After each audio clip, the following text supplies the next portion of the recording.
Good afternoon and welcome to Roosevelt University's 5th Annual American Dream Reconsidered Conference. Thank you for joining us in this virtual format, a first for all of us. We appreciate your continued support of this conference, and I would like to once again give a special thanks to our sponsors, Blue Cross Blue Shield of Illinois and Huntington Bank. This year's conference, which is organized around the theme of Eleanor Roosevelt's American Dream, occurs at a difficult moment in America. The country is facing multiple crises, including an ongoing pandemic, and that has done irreparable harm to families and communities across the nation. And of course, a summer of protests that have shined a light on America's shameful record of racial discrimination.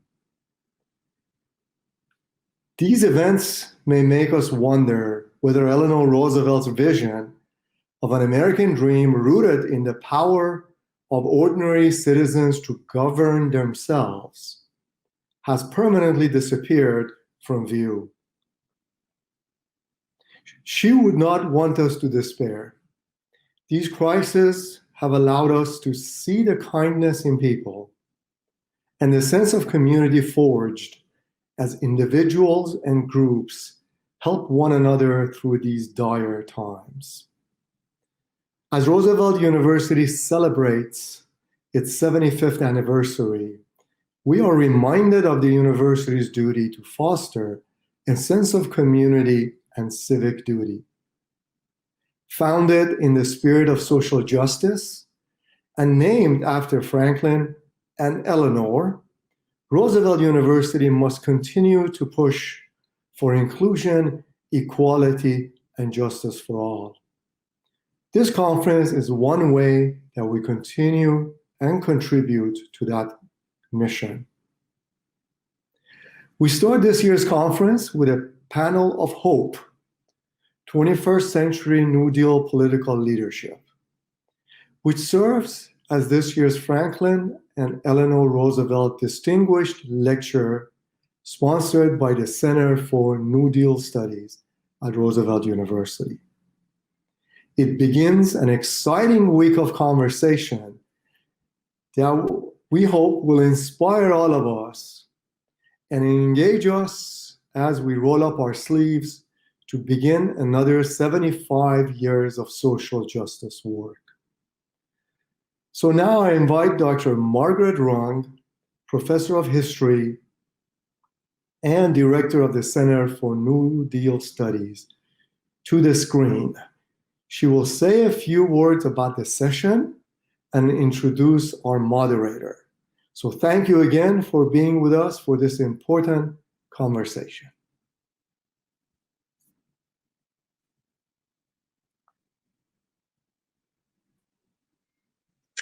Thank you, President Ali. Thank you, everyone, for joining us for the 27th Franklin and Eleanor Roosevelt Distinguished Lecture. The Center for New Deal Studies is honored to sponsor this lecture as the opening event of the American Dream Reconsidered Conference.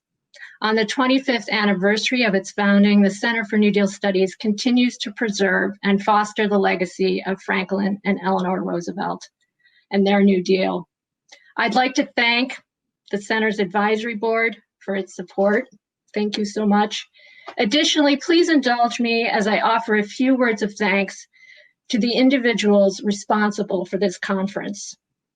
As the co-chair, along with Professor Andrew Trees of the Program Committee, I would like to acknowledge our team's hard work.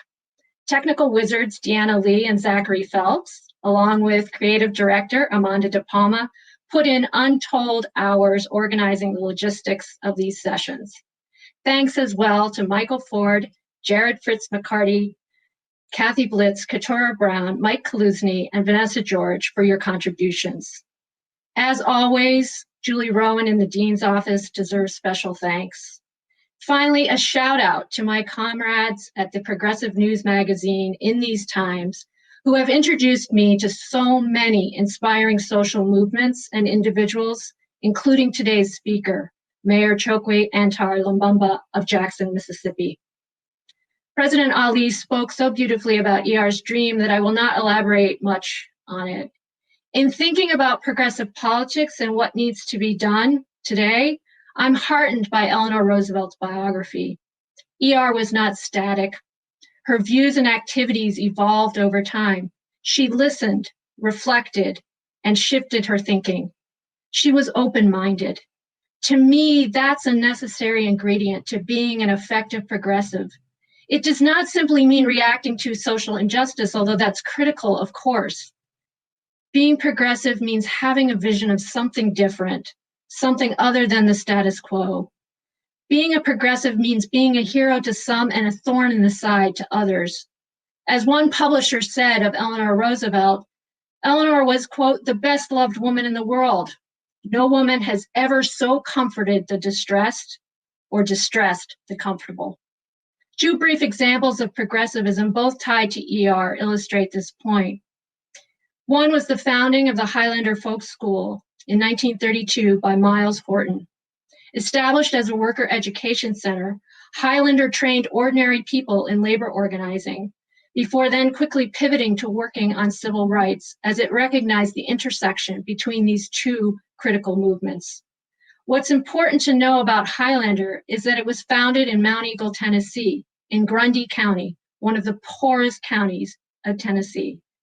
At the height of the Jim Crow era, a white Southerner founded a progressive, interracial institution in the heart of the South. Deeply impressed by their work, ER traveled to Highlander in the 1950s, driving there on isolated county roads, even though she knew that the Grundy County KKK had offered a $25,000 bounty to anyone who kidnapped her. Highlander pushed for an American dream that was not yet a reality. Roosevelt University, celebrating its 75th anniversary, is another example of breaking the mold, of doing something different in spite of the challenges ahead. As we will learn in Tuesday night's session on the history of the university, Roosevelt faculty, staff, and students took a bold and risky move when they walked out of the Central YMCA College in protest against impending racial and ethnic quotas. Today's speaker is yet another example of this effort to envision something different for this nation. Mayor Lumumba's faith, deep faith in a government by the people, and willingness to experiment with new forms of democratic governance in a state not well known for its progressive politics should inspire all of us. As stewards of Roosevelt University, we must play an active role in the reconstruction of the American dream. This institution has never shied away from standing up for what is right. We cannot fear the consequences of our actions. We can only rest assured that our commitment to social justice puts us on the right side of history, which is where we have always been and where we should always remain. It gives me great pleasure to introduce our moderator for today's session, my esteemed colleague, David Ferris, Associate Professor of Political Science. Professor Ferris is the author of several books, including the very recently published The Kids Are All Left, and pens a regular column on American politics in the news magazine, The Week. For the last several years, many of us have clung to David's beautifully crafted essays and incisive analysis as a means of coping in these challenging times. David will introduce our speaker, so I turn the screen over to him, and thank you. Well, thank you, Margie, for that very, very kind introduction. And thank you also to President Ali and to my colleagues and the organizer of this conference for the great privilege of moderating this discussion. And of course, most of all, thank you to our distinguished guest for taking the time out of running a major American metropolis during a massive ongoing crisis to speak to us today. And it is my pleasure, my great pleasure, to introduce you to Chokwe Antar Lumumba, the mayor of Jackson, Mississippi.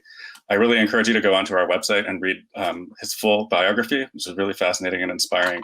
In the interest of time, I'm going to cut to the chase here and say that in 2017, he defeated 9 other candidates in the Democratic primary for mayor with a total of 55% of the vote. He went on to win the city's general election by 93%. And as mayor, he was recognized as one of Mississippi's top 50 most influential leaders and was named one of the 100 most influential African Americans of 2017 by The Root. In February 2019, Mayor Lumumba received the Frederick Douglass 200 Award in the area of politics, an honor bestowed upon him by Frederick Douglass Family Initiatives and the Anti-Racist Research and Policy Center at American University in Washington, D.C. And I'm sure that you will agree with me by the end of this panel that he is really a visionary mayor in public policy, and we can't wait to see what the future holds. So welcome, please join me in welcoming him to our panel.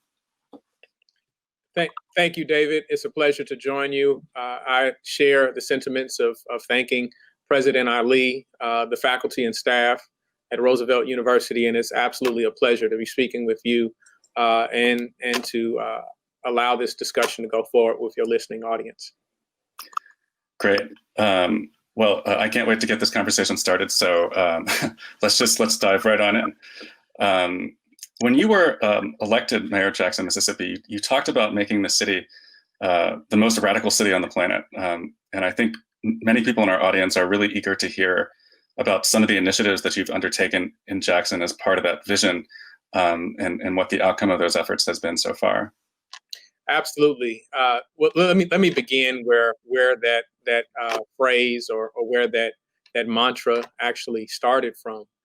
When I was running for office, and this idea surfaced after many years of community activism with my family and organization, and I'm a part of the Malcolm X grassroots movement, which ultimately led to my father running for office. When he was running, as was echoed when I ran, it was suggested that possibly we were too radical to see the progress that our city needed. And so I looked up the word radical, and I found that a radical is a person who seeks change.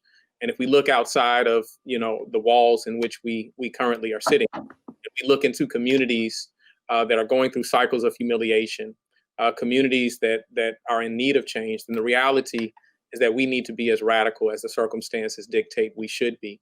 And so we've formed this concept, this idea of building a dignity economy, an economy which focuses on the inherent dignity of every person. And when you're trying to build a new economy, then ultimately you have to do so with the surplus of people that have been cast away by the old economy, returning citizens, people who have not had a fair shake or an equitable distribution of resources. And so all of our initiatives are focused in that way. How we build our city and what we fund, we feel is an exercise of collective genius. And so we have people's assemblies where we meet quarterly across the city. We discuss major issues to talk about what is necessary, what we're seeing from in government, what the community may be seeing on the streets.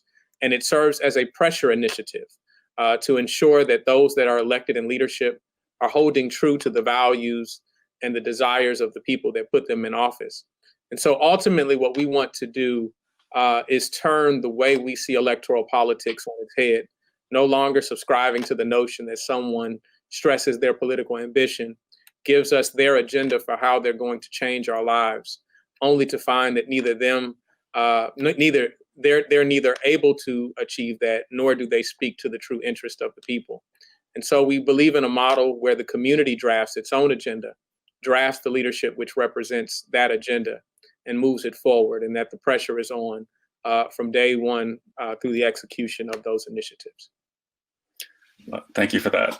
I just follow up really quick about this idea of the people's assemblies. I think this is something that's particularly fascinating to me, and I was wondering if you could elaborate on sort of your relationship to those assemblies and the relationship of the assemblies to like the city legislature and to your office, and sort of what has been tangibly changed in the city because of this new energy that you're bringing out from the citizens. Absolutely. So the People's Assemblies actually started, I want to say roughly around 2008 or so, when my father ran for city council initially. And out of those assemblies, we began to bring issues to bear that were affecting the community. And so we would visit, honestly, we would go between community centers and churches throughout that ward at that time in order to hear what the people's voice was. And it has led to the support of certain people running for office. It has led to, direct action at City Hall. It has led to all kinds of policy change within the city. It led to an anti-racial profiling ordinance that has now landed us on, the sanctuary city list. And we're proud that we have taken that stand and continue to do so. More recently, we've utilized the People's Assemblies as a means of education back and forth, an information exchange, where we've explained various components of the budget. In our political activism, we have to be certain that we have political education as well and understand how these systems, which we have historically been locked out of, we need to understand that they work. Not so much to subscribe to them, but if we really want to see change in them, we have to understand how they operate. And so we've been able to educate on the function of the budget, and then we've been able to start a participatory budgeting process. The vision there is that we believe that a budget is a moral document. It speaks to the values of our community, and we ultimately want to make certain that we are not scratching where people are not itching. There are a number of other things that we have begun to champion from within the People's Assemblies, like the idea of cooperative enterprise. Jackson is like many communities which the demographics reflect our city, which have seen white flight, has seen redlining, has seen a complete divestment from our city. And so we believe that the means by which we make our city profitable, the means by which we create job opportunities isn't just a measure of incentivizing every valuable thing we have as a city, nor is it a means of just saying that we're good people and we want you to come. We feel that we have to leverage our position. And so by showing and demonstrating that we have an ability to fill our voids, what we believe is that ultimately it makes it dangerous not to invest in the largest city in our state by a factor of 3. And so we're trying to leverage our position, execute a means of self-determination, which ultimately leads to other investment taking place that we desire. And we want to be a business-friendly city, but it has to be a reciprocal relationship whereby people not only turn profit, but they invest back in our community. Great, thank you for that. I was hoping you could maybe just elaborate just a little bit more on participatory budgeting. It's kind of a buzz phrase that we hear a lot. But I wonder whether our audience really understands how it works, and how you get people to do it, to find the time to be there for it. So we, through the People's Advocacy Institute, which is a nonprofit organization that has done marketing of the People's Assemblies, literally on radio and through text message, have informed people about the different assemblies that are taking place. And we started at a very basic level. We literally created our own Monopoly game as a city that really described what the budget restrictions were, how much the budget was for the city, so that people could understand what is money that is provided by grants, what are the restrictions on those funds, what is the difference between general fund and enterprise fund, and what it enables us to do and what restrictions are there. Out of that, the community developed a set of priorities, things that they wanted to see out of the administration, things that they wanted to see injected into the budget. And then they came to the budget hearing and spoke to those. Now, what we understand is 3 minutes on a microphone does not equal community participation.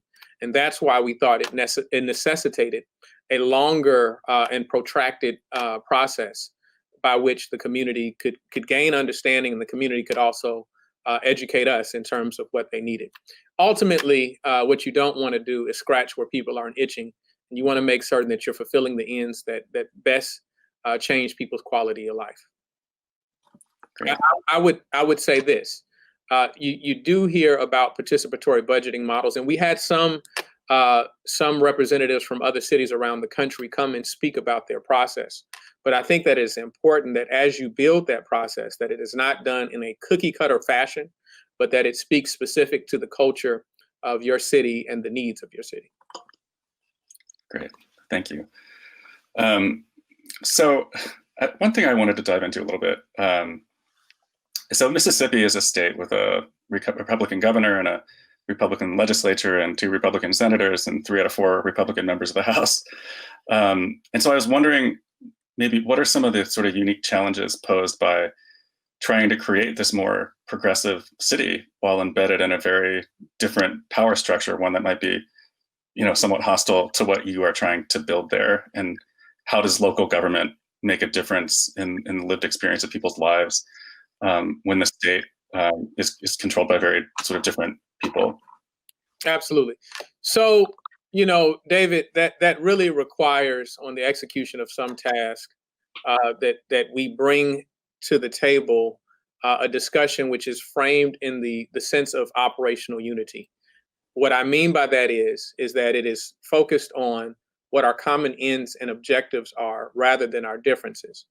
With that being said, I can talk about, the practical execution of that. When I was less than a month into office, we were faced with the threat of a school district takeover, which is 97% African American, and was threatened to be run by a state that does not reflect the children nor the parents that make up the district.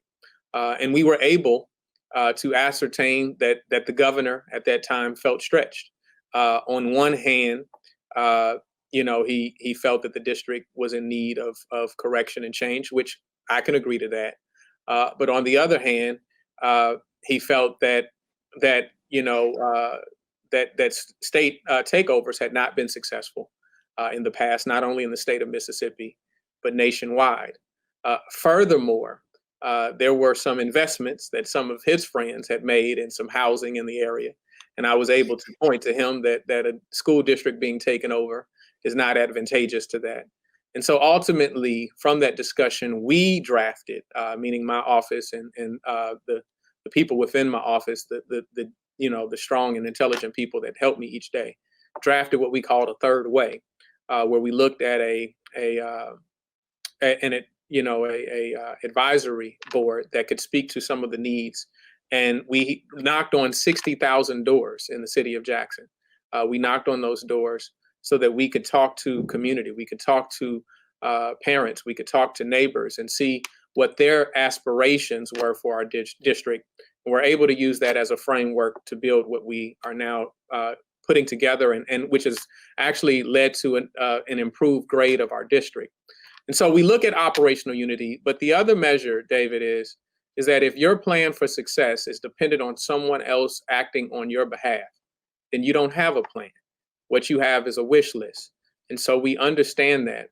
And so the principle which guides our administration each day, and which we look for solutions out of, is the principle of self-determination. How can we begin to build for ourselves, understanding that we are the cavalry that we've been waiting on? And so we go to community. I believe in the words of Ella Baker, who said that if you look deep into community, you find strength, not weakness. And so that's what we do in order to solve many of the issues that we have. Does that mean that there's a back and forth from time to time with the governor or those Senate representatives or the U.S. attorney for our district, who obviously is running for office of some type? Yes, it does. But we don't shy away from that. So long as we understand what our values and our desires are as a community, we push forward in that regard. Great. Thank you. So Chokwe, as President Ali mentioned in his introduction, we are living through these twin crises, right? We have this COVID-19 pandemic on one hand. We also have a sort of burgeoning national movement for racial justice and to address issues of systemic racism in our society. I was hoping that you could talk to us a little bit about how you're approaching these issues in the city. What has been the experience of leading Jackson through the COVID pandemic, and also what has been happening there, and how has your office been responding to sort of national movements to, for example, to defund the police and things like that? Absolutely. Well, first, I would begin by saying that, whether we're talking about the social justice movement, the energy that young people are generating, I think that we have to concretize that and move it from a mystical and mysterious place and organize it so that we have very specific aims and requests. But what we've been able to do, the way that I see that, first, this is what I was going to say, the way that I see that is two sides of the same coin. COVID has not come in order to discriminate against Black and brown communities. What COVID is demonstrating, what it is exposing, what it is showing a light on, is how we've been missing the mark as a nation to begin. And we haven't taken some sudden left turn. We're listening to the mantra of "Make America Great Again," where ultimately America hasn't gone wrong as it pertains to race, as it pertains to the lack of equity, as it pertains to discrimination. America has never been right. And so what I learned about love, what my mother taught me about love, is that you should love someone enough to correct them. We should love this country enough to be honest about its failures. We should love this nation enough to correct when it is off course. And so we champion that. As a city, we have come in with very clear aims as it pertains to our police department. Anytime we have an officer-involved shooting, we make certain that that person is immediately placed on leave, that the case is immediately sent to the district attorney for review, and they can't come back until a grand jury clears them of those cases. We are making certain that we created an officer ID task force to make certain that there was a policy in place, because the city had none before, as it pertained to officer-involved shootings and when the officer's identity should be released. We've created a process by which, if a person dies, and I think this is the only executive order in the nation of this type, if a person dies at the hands of an officer and in an officer-involved shooting, whether there was the shooting was had merit or not, whether it was justified or not, I should say, that we don't release mugshots. We feel that that is making a person suffer an assassination of their character. And a person's life should not be summed up in one moment on the worst day of their life. And so we don't release mugshots of those individuals. That if there's an image that needs to be displayed, that there are so many means in 2020 by which you can retrieve those images. We continue to work with our Officer ID Task Force, and we are putting forward, and we have talked from day one, long before George Floyd, long before the social activism that we've seen, to create a people's citizens review board that is run by the people. Now, one of the limitations we have now is that the state of Mississippi does not allow subpoena power, and so we want our people's review board, our citizen review board, to have teeth, to have an ability to gain the documentation that it needs in order to make the suggestions or in order to move forward. Also, we believe that our police department must have citizen or community sensitivity training. That's what we want the review board to also be engaged in addition to court watch, to make certain that justice is being dispersed within our court system.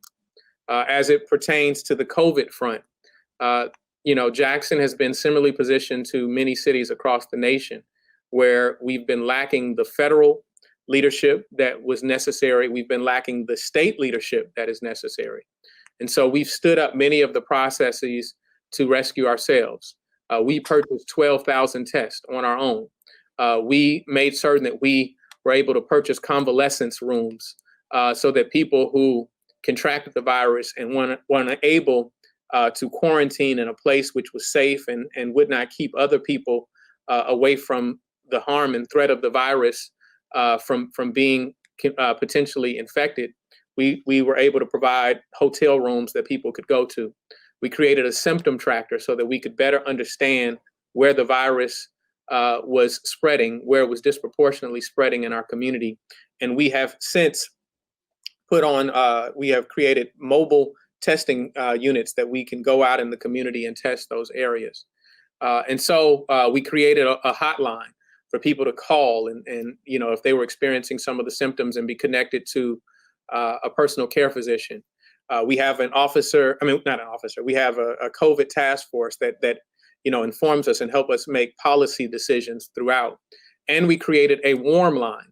One of the silent killers of COVID-19 are the people who are going through so many socioeconomic struggles, the mental health struggles, where there's a rise in domestic violence, where there's a rise in shooting incidents all across the nation. And so we've stood up that warm line so that people could call and talk to either a pastor who we have used as credible messengers to connect them with clinical psychologists and also social workers. And so we've done, our best job to stand up these resources that were never intended for cities to stand up. But once again, if our plan is to wait on someone else to act on our behalf, then we don't have a plan. We have a wish list. And so we have stood in the gap in order to support our residents here in the city of Jackson. Can I ask you, I mean, just on a personal level, what it has been like to kind of be bearing the weight of having executive authority in this kind of crisis, when so many people are relying on the leadership of your office, and particularly obviously in the absence of that kind of leadership at other. You may have froze on me, David, but if I can still be heard, I'll speak to it. This has been one of the greatest challenges that I've ever seen, and we knew that we had struggles that we had to deal with, financial struggles as a city, big fights that we knew we were going to have to take on. But in addition to COVID, only a few months prior to the national recognition of this pandemic, we had experienced a 30-year flood. So we were coming out of one emergency into this national emergency. And so, I was told a long time ago that in this position, the options that I would have would be between a bad decision and a worse decision. When we're shutting down people's livelihood because we recognize that it creates a greater risk of a virus being transferred, that's choosing between a bad decision and a worse decision. And in the absence of leadership that provides resources to people that are struggling, then it leaves us, or it forces our hand. It leaves us with very few options. And so, I feel that the greatest responsibility that I have as mayor is to protect the health and safety of the people who entrusted me with this position. And so that is one that I hold dearly. It often leads me into, people being frustrated by, our decision to shut certain establishments down, to have a curfew, to stop some of the private events that are taking place. It has been a really, really big challenge. Now, one thing that I am grateful for is that I have a network of young mayor friends and older mayor friends that are experiencing this with me at the same time. We exchange ideas. We talk about the struggles that we're all experiencing, because, we have to recognize the mental effect that this is having on all of us, the mental effect that it is having on our children. There are some things that we take for granted, and it's a matter of privilege. We tell our communities that we need them to socially distance. But if you live in a housing tenement, if you live in communal living, then what does social distancing look like to you? And so this has really shone a light on where we're missing the mark as a nation. I know I'm running on this, David, but there was one other thing that I wanted to mention that we've done. In the midst of COVID, we've been in our budget discussions, and just last week we passed our budget. And in recognizing the health challenges that people are suffering from, we voted and we passed a budget that will cover 100% of the insurance premiums of all city employees. I feel that if voting rights was the battle of the 20th century, then the right to health care is the battle of the 21st. And so I'm really, really excited about that. And hopefully it serves as a model for a lot of the private enterprise in our city. Well, speaking only for myself, I could listen to you run on about this for some time. So, but you mentioned you mentioned climate change very briefly in your answer. And I know it's hurricane season, and your region in particular is vulnerable to so many of the impacts that we're going to see from climate change. And I know particularly many of the young members of our audience today are eager to hear from leaders who have some ideas about what to do to mitigate those effects. And I was wondering if you could talk a little bit about what can be done on a local level. It's mostly talk about national politics, right? But like, how can cities and how can municipalities sort of do their part it feels like COVID is like a dry run for climate change, right? It's like an instant climate change. And so what does our future look like, and what is your role in that? Absolutely. Well, we have a goal to be carbon neutral, by the shortest distance that we can. And we're trying to pass that for the council, but we're also working with the National League of Cities to do a heat mapping of our city. We understand that as climate change is occurring, that there are certain areas where we want to grid, even when in our city, what that looks like and how we create cooling centers for people across the city. We're dealing with more extreme conditions. That's what led to our 30-year flood. That is what is leading to these things taking place across the city. I'm a part of a group of mayors that are all subscribing and pushing forward to climate change resolve. And I'm forgetting the name of the group. Forgive me. I think it's the number 50 stands out to me.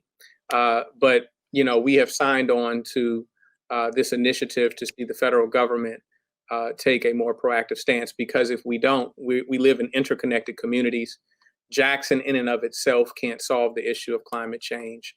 You can't solve it in New York by yourself. This requires that we all be in lockstep with one another.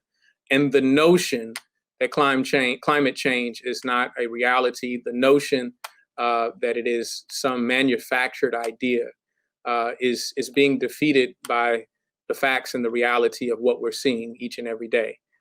We're seeing we're seeing more extreme weather conditions on each end of the calendar.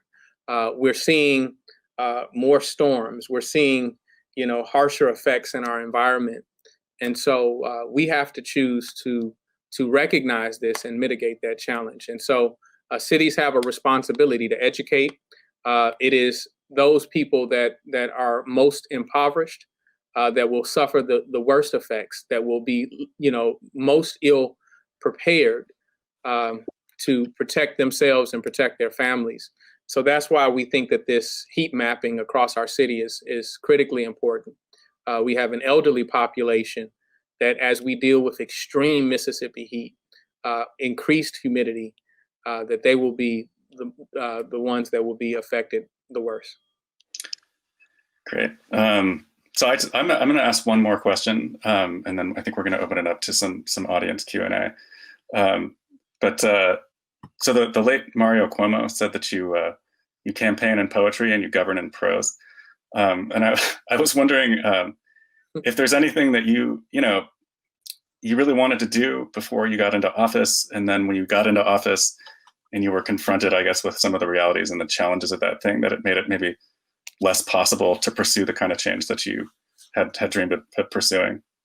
Well, I'll say a couple of things about that, David. So, one, I had the benefit of watching my father take office before I was blessed to hold this office. And what we learned, we've been a part of different initiatives, whether it's against police brutality, whether it's about economic justice, over the years. We've been a part of struggle. We've been a part of organizing.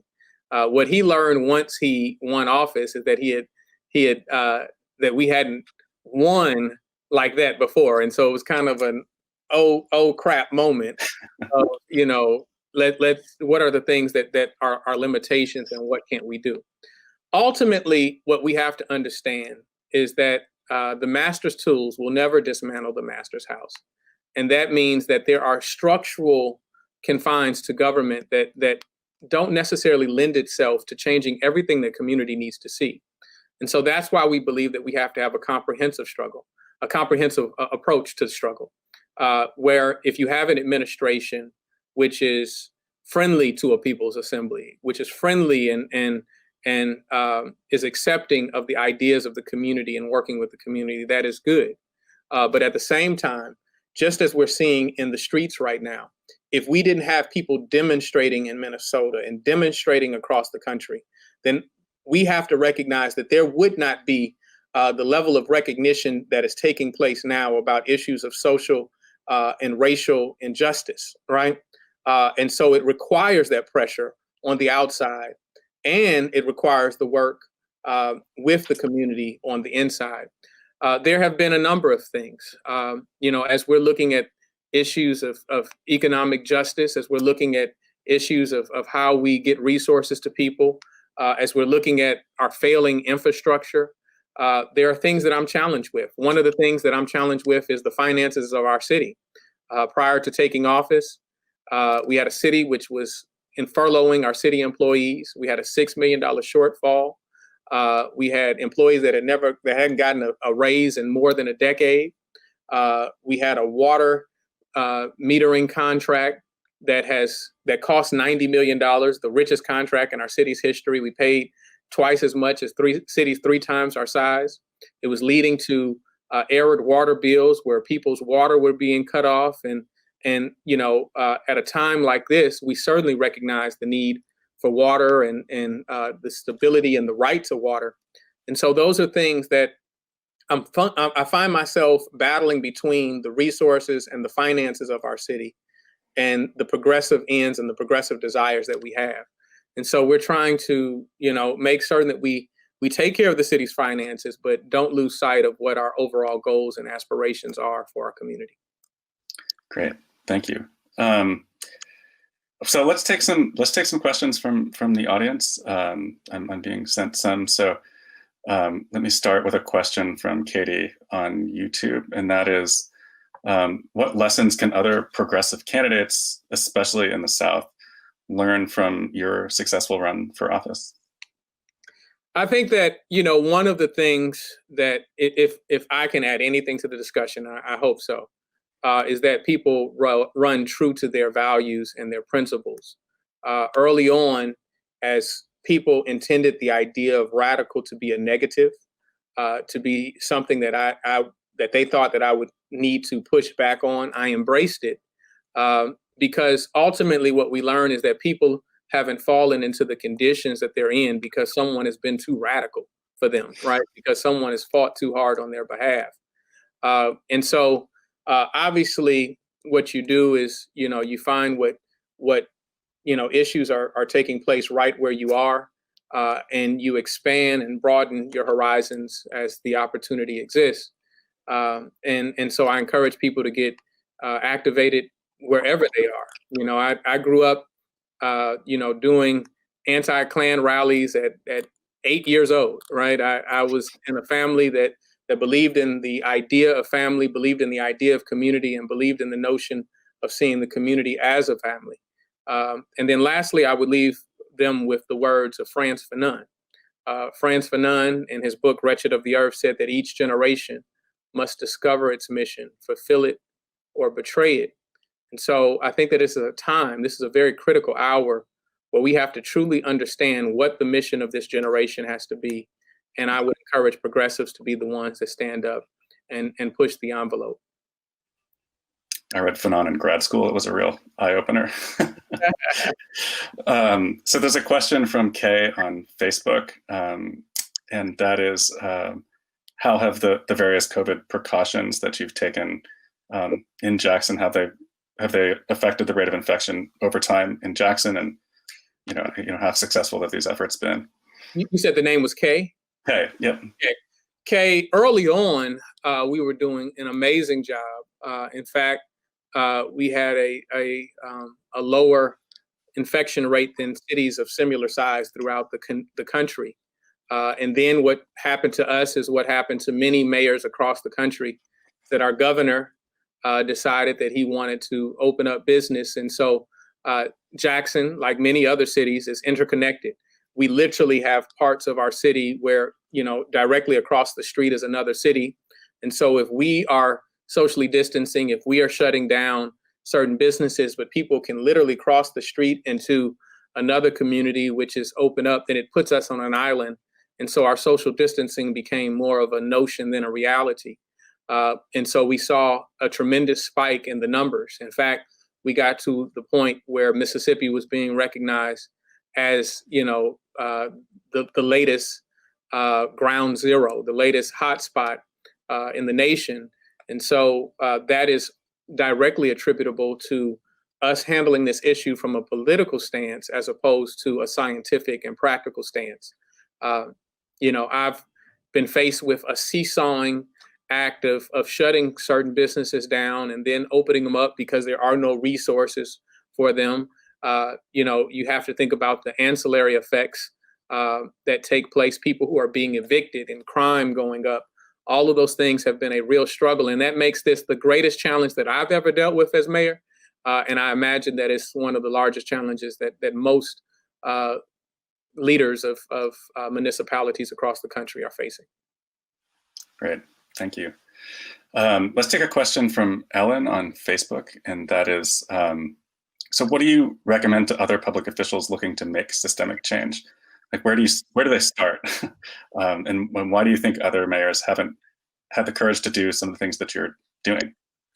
Well, first and foremost, the decision to make systemic change should come before they are elected in office, right? If they are already elected in office and they don't hold a position, to fight for systemic change, then the likelihood that they're going to suddenly change their stripes is not great.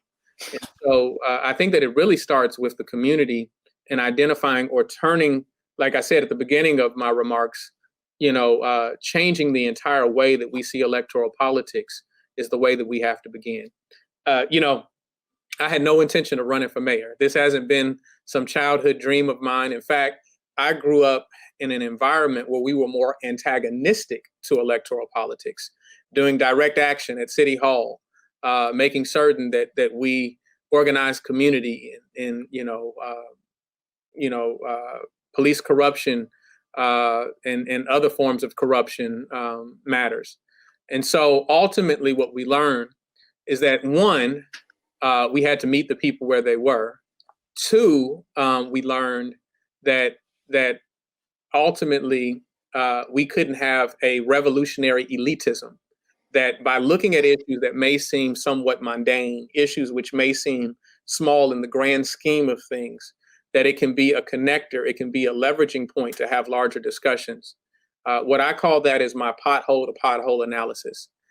As I decided to run for office, I would go into the streets and tell people, about all the things that I wanted to do. Having a background where both of my parents were activists, I had a propensity to talk about some of the larger things in life, like human rights and self-determination. And so when I would knock on a door, I would invariably be greeted by a brother or sister who say, "Yeah, that's good, young brother, but how are you going to fix that pothole in the middle of my street?" Right? And so ultimately what we have to understand is that we have to be able to connect pothole to pothole and community to community. So people in Jackson, Mississippi understand why there's a community that looks just like theirs in New York, why there's a community that looks just like theirs in Gary, Indiana, or New Orleans, Louisiana, which suffers from the same infrastructure problems that they do. And ultimately what we learned is that the pothole was never our problem in the first place. The problem is that we don't control the decision-making process that leads to the pothole being fixed. The problem is that we don't control the curriculum that educates our children. The problem is that we don't control the investments that take place in our community. The problem is a fundamental one, that we lack self-determination. And so you need leadership that sees it the way that you see it. Being that I'm in Mississippi, which is about 40% Black state, at one time, our mission was to get leadership that looked like us. Now our mission nationwide is to get leadership that thinks like us. That really resonates with me, because one of the things that I discuss with my students a lot here at Roosevelt is how important it is to get people with that activist background, with those social justice principles, into positions of authority like yours. And I think you see here the real tangible changes that you can make when you have those folks in those kinds of positions of power. Let's take a question from Alandria on Facebook, and that is, how do you balance out and seek out a mix of views when seeking community input into the governing process? Well, we struggle for consensus, and that doesn't always happen. But we come into a discussion with the principles of unity, debate, unity. I think that we can start a discussion understanding where we see eye to eye. We can debate where we may have differences with the objective of reaching greater unity at the end of the day than we arrived in. And so that process, by extending ourselves or lending ourselves to that process, I think it sharpens us, it lends us to necessary critique, And then it lends us to a better understanding of one another's position. Sincere people can have sincere disagreements, and we shouldn't shy away from what people are telling us and what they're experiencing. They may have a different vantage point. Ultimately, we may end the discussion not necessarily siding with their position, but everyone should be heard, and everyone should bring into the arena what they're experiencing. Great.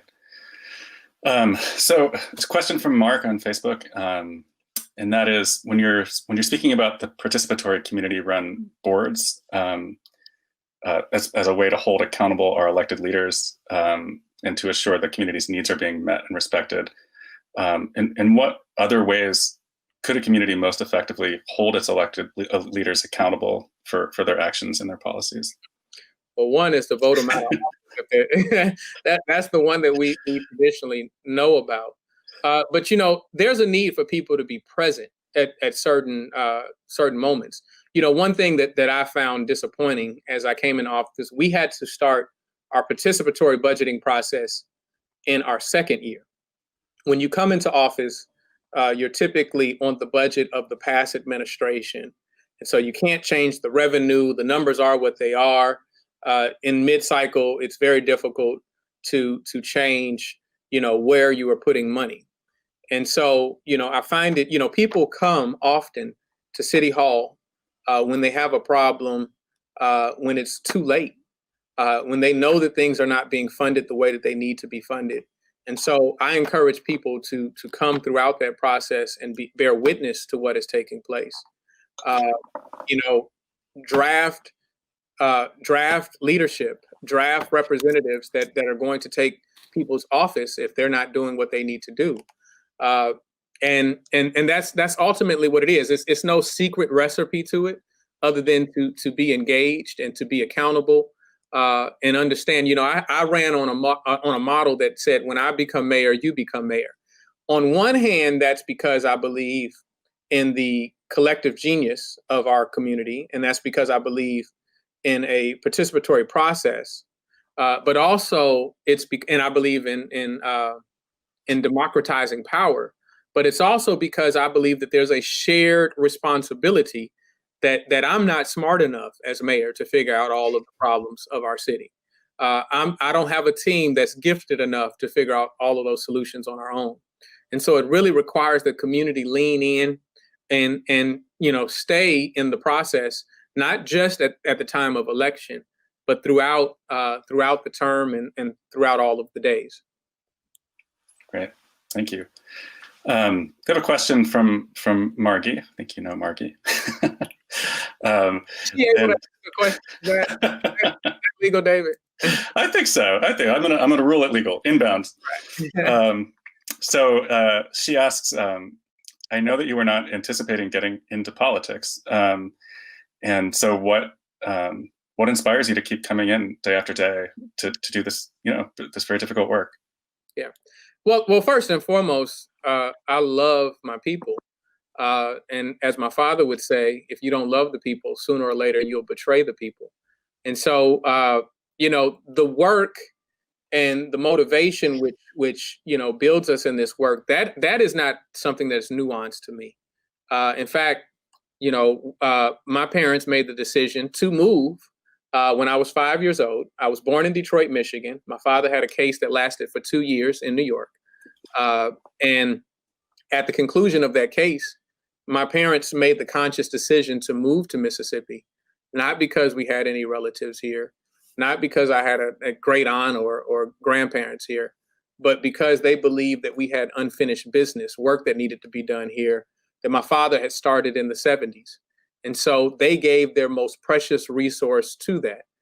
They gave their family to it. They didn't feel that they could shield my sister and I from the work. They didn't feel that they can shield us from the movement. And so just as important as giving us food, water, and shelter, they gave us this sense of community and the responsibility that we have to it. And so selfishly for me, because my parents were so married to that and committed to that, both of them who have now passed on, this is my way of keeping them alive. It's very beautiful. So question from Jose on YouTube. I think we have time for a few more. What is your most radical policy goal as mayor? To take over a self-determined economy, an economy which we see worker-owned cooperatives that control the economy and are able to make the demands on where we go as a city. I think that is ultimately what it leads to, because so many of the ill effects we see in community are related to economic insecurity, the fact that we don't have economic justice. And I think that many things are a byproduct of that. Great. I'm going to do like the Supreme Court. I'm going to consolidate a couple of similar questions. So that's one from Andy and one from Spencer on YouTube. And that is, what is the hardest thing about governing? And what is, like, if you could wave a magic wand and change one thing about our political system, what would it be? Well, I think that we could do more to democratize power. First of all, we have to realize how age-old the concept of democracy is. I would suggest a book called Facing Mount Kenya, written by Jomo Kenyatta, and it talks about the Kukuru Nation and how elders from different tribes would come together to discuss the issues of the day, and that they would struggle for consensus. I think that we put profits over people as a country, often making decisions to starve people because it isn't economically feasible. And then I think we have to get to the place where we understand that most people aren't afraid of change. Most people are afraid of loss. And so we need to draft a narrative which speaks to our collective gain, as opposed to, robbing Peter to pay Paul type of analysis that people often push back on. But I think that we have to change our economic structure. And I think that we're seeing today, when we look at COVID-19, we're seeing the ill effects of that.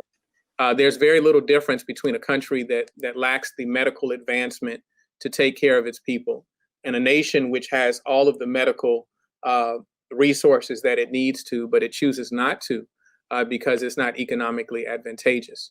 The fact that people are without health care today is criminal.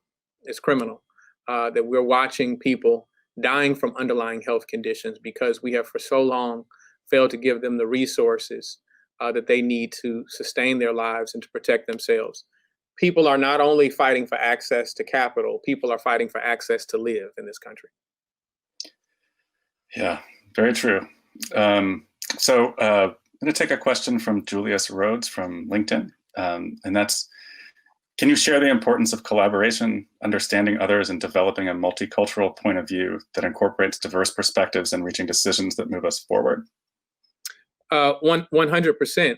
I think that if we're not looking at it from a multicultural standpoint, then we're not truly trying to look at the issue as a comprehensive view of what our community looks like and needs.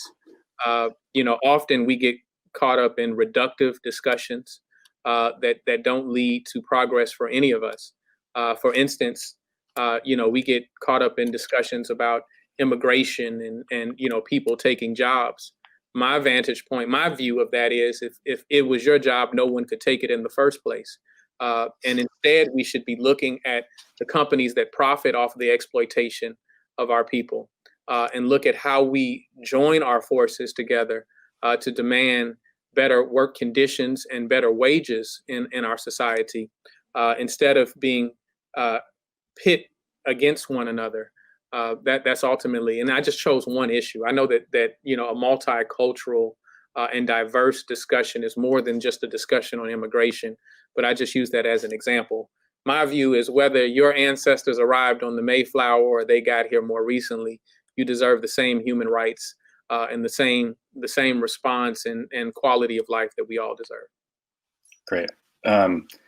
So I think we have time for one more question here. This is going to be another where I take a couple of pretty similar questions here and meld them into one. So Eric on YouTube and then Connie on YouTube have a pretty similar question. And that is, as you're coming from an activist background, what is your advice for folks in this generation, young people today, in terms of protests and demonstrations and organizing and just kind of, I guess, general, advice for how to make change? Yeah. Ultimately, that we don't leave this moment having merely expressed that we're mad, that we have some very specific aims and initiatives that we want to see. I think if you look at this from a historical standpoint, after the death of King, it wasn't necessarily that people just, felt the weight of his death and decided to see change. It was because people started to demonstrate in the streets of 28 cities, and it forced the recognition of the country to pass legislation. And so we have to be prepared to do the same. And I think that Professor Ruha Benjamin sums it up the best when she says that we must not only dismantle the world we don't want to live in, we have to be the most active participants in building the one that we do want to live in. And so, that's what I challenge young people to do. I think that this is a generation of disruption. And I think that's a beautiful thing. We need to disrupt the status quo and move from being the governed to the governors of our destiny. And so I'm excited to be a part of this point in history. It is a very scary moment in some ways, but we will all remember this period of time, and we need to make sure that we're on the right side of history as we continue to push for positive, progressive change in this country. Well, thank you, Chokwe. That's a great place to end, an inspirational place to end. And I want to thank you once again so much for joining us here today and taking time out of your schedule to share these incredible insights with our community. Before we go, everybody, please join us tomorrow as the American Dream Reconsidered Conference continues. So tomorrow, Tuesday, September 15th at 12:30, we have an event called Champions for Democracy, Black Women and the Right to Vote, with our moderator, Sandra Frink of Roosevelt University, and panelists, Professor Martha Jones of Johns Hopkins and Professor Lisa Matterson of the University of California, Davis. I'm really excited about that, and I hope that you will join us for that too. Thanks to our audience for the wonderful questions and for being part of this really unique event, making the best of broadcasting from our basements. So thank you so much. Thank you.